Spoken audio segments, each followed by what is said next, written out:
All right.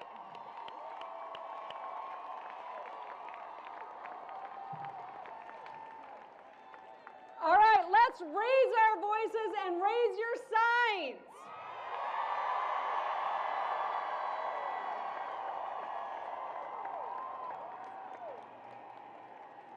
Now, because we are people who like to deal in facts, I'm going to hit you with a real quick one. The size of the rally in D.C. today is twice as big as that inauguration yesterday.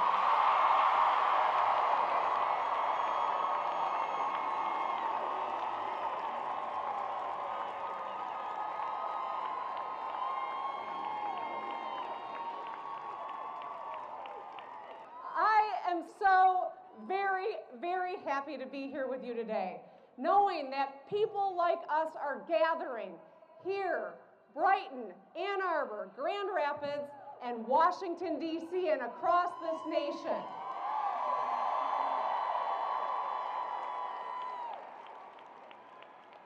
Because yesterday was tough, but today I am feeling more hopeful than ever because of you.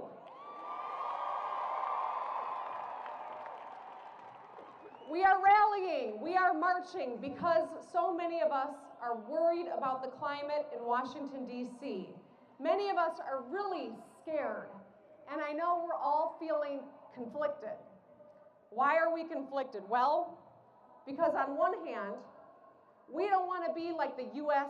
Senator, the Republican, and do what he did to Barack Obama on the first day of his presidency. Despite our justifiable instincts to the contrary, we cannot root for this president to fail. I mean, I even have to remind myself, just 6 months ago, I was sitting in Philadelphia with my daughters. Wave, children.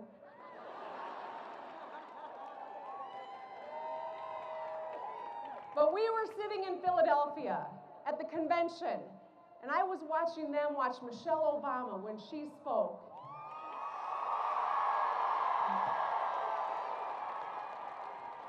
And what did she say? She said, when they go low, we go high. Now that's an easy phrase to utter when you're enjoying your time in Philadelphia and things are looking good. But it's really hard to remember right now. But it's even that much more important that we do. So despite our anger and our bitterness and our fear, or maybe because of them, we must go high.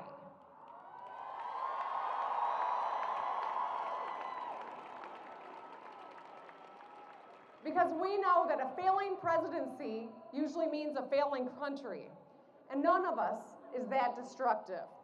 We would call it treasonous when Senator McConnell did it to President Obama. And you know what? We were right. But on the other hand, we got a president who is a man who, through his own actions and words, has shown such disrespect for the rule of law, our core constitutional principles of equality for every one of us, for the freedom of speech, for your freedom of religion, for the freedom of the press, and behavior that we know is downright shocking and dangerous. Behavior we'd never want our children to emulate.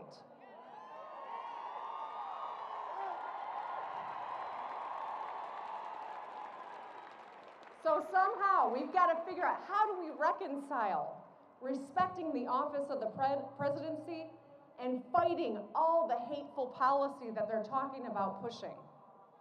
Now I know this feels impossible, but while the landscape may look very different now in DC, we can start right here in Michigan to show the world what our country should be looking like.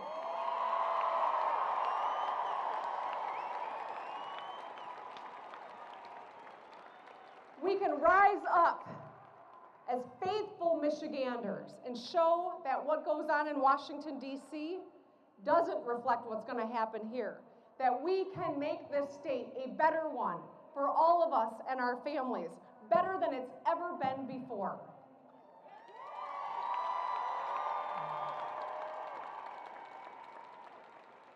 So let us not be bitter. Let us not feel hateful. Let us work together. Let us show the world, let us show our children that we will be a state that puts our people first.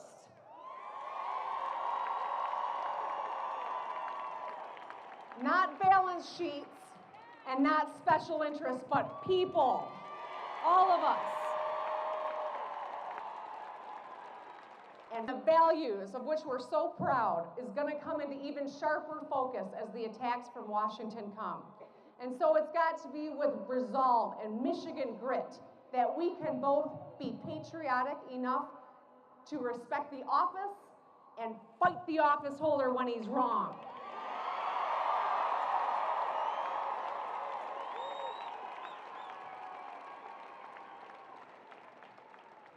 So I accept that this new president won Michigan, but I do not accept that the voters chose him because of his hateful rhetoric, the tweets and the words and the actions.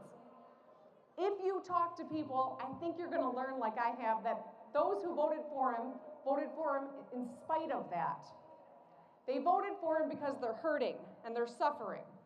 And that's why it's so important that we learn from the election of 2016. If anything, maybe it's given us an opportunity to see how many people are still suffering in this country and across this state. Because in Michigan, we know that too many of us have paid the price for failed leadership.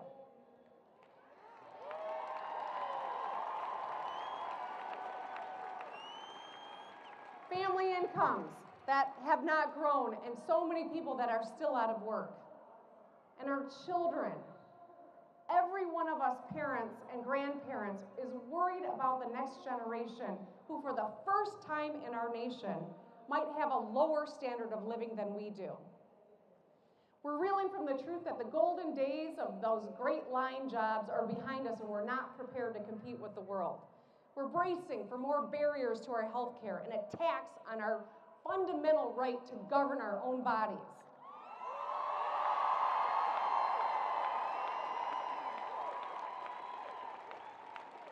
We've seen the wage gap grow and the middle class disappear, and we've witnessed the rights and freedoms of minority communities threatened by bias and racial discrimination. And we know someone in every one of our communities that has a hopeless addiction to opiates. We've got a lot of work to do.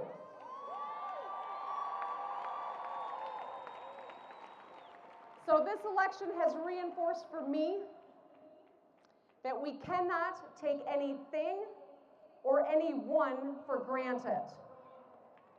And that's precisely why I got in this race as early as I did.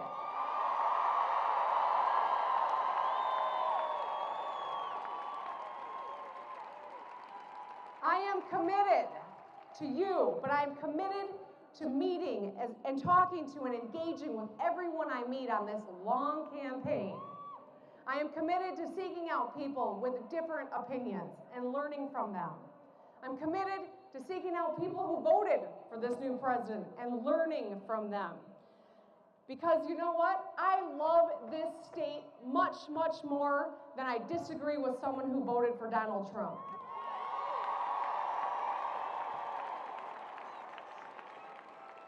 We must seek to understand.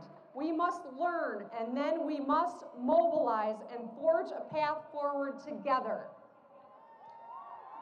Let's respect our neighbors enough to engage them so that they can help us build a platform that they feel meets their needs too. We could turn away from this. We could say this system's rigged against us, and we could disengage, but we will not. Am I right?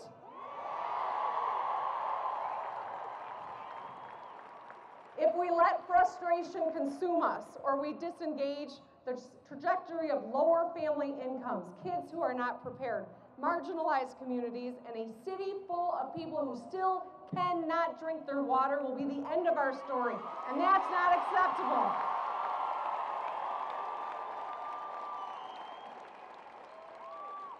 So today, let's commit here and now that we are going to write a better story for everyone in this state. Let's listen and learn and then lead a new movement in Michigan.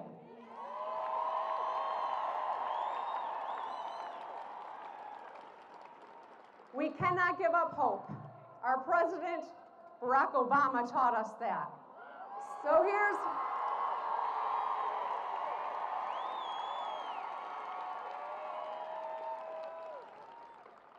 one of my hopes.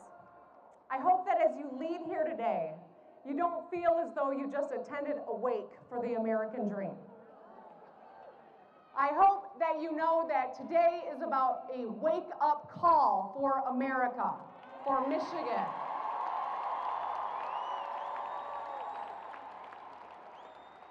And hope is a good start, but it's got to be followed by action. So I've got 5 suggestions for actions that we can take coming out of today and every day as we go forward. Step number 1, let's make our advocacy intersectional.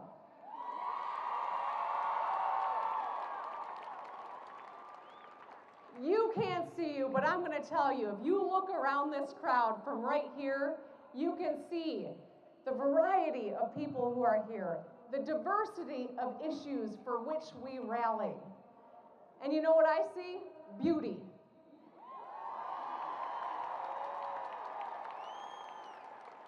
But I also see potential. If we stick together and if we fight, we can be a force of nature no one can stop.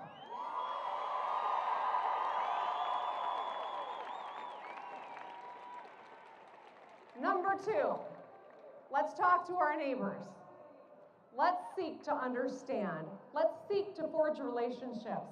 And let's seek to persuade and build a platform that inspires everyone to vote the way we are in the next election. Number 3, weigh in.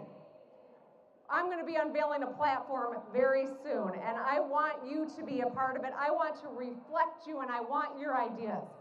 Send them to me. Email me. I will read your emails. Gretchen@GretchenWhitmer.com. Send me 3 great ideas. Number 4, get out your phones. No, really, get out your phones. I want you to text just a short message, the 2 letters MI, to the number 91990. Let's get connected and stay connected. So when I'm in your community, you can come out, we can work together on this. I'm going to repeat it. You ready? The number is 91990, and just text MI, the abbreviation for the great state of Michigan. And finally, if you can, make a contribution. I've already been attacked and tried to be intimidated by Betsy DeVos's henchmen. Yeah, that was my reaction too. But they are backed by billions. And you know what? I'd rather not have a billionaire friend, but I'd rather have a million friends in this fight with me.